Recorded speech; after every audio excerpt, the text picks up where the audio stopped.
بسم اللہ الرحمن الرحیم۔ آج کا سوال ہے کہ 10 دن یا کم دن میں دم حیض بند ہو جائے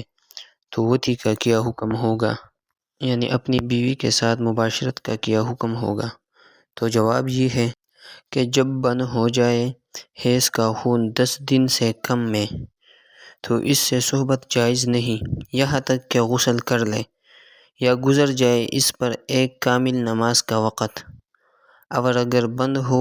اس کا خون 10 دن میں یعنی 10 دن پر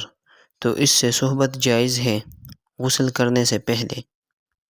مسئلے کی وضاحت یہ ہے کہ کسی کی عادت 5 دن کی تھی، جتنے دن کی عادت تھی اتنے ہی دن خون آیا پھر بند ہو گیا، تو جب تک غسل نہ کرے تب تک صحبت کرنا جائز نہیں،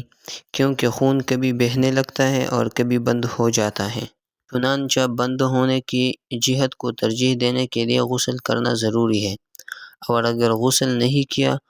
تو جب ایک نماز کا وقت گزر جائے یعنی ایک نماز کی قضا اس کے ذمہ واجب ہو جائے تب صحبت درست ہے، اس سے پہلے درست نہیں۔ اور اگر پورے 10 دن رات حیض آیا تو جب سے خون بند ہوا ہے اسی وقت سے صحبت کرنا درست ہے، خواہ غسل کر چکی ہوں یا ابھی نہ کیا ہوں، کیونکہ حیض 10 روز سے یعنی 10 دن سے زیادہ نہیں آتا۔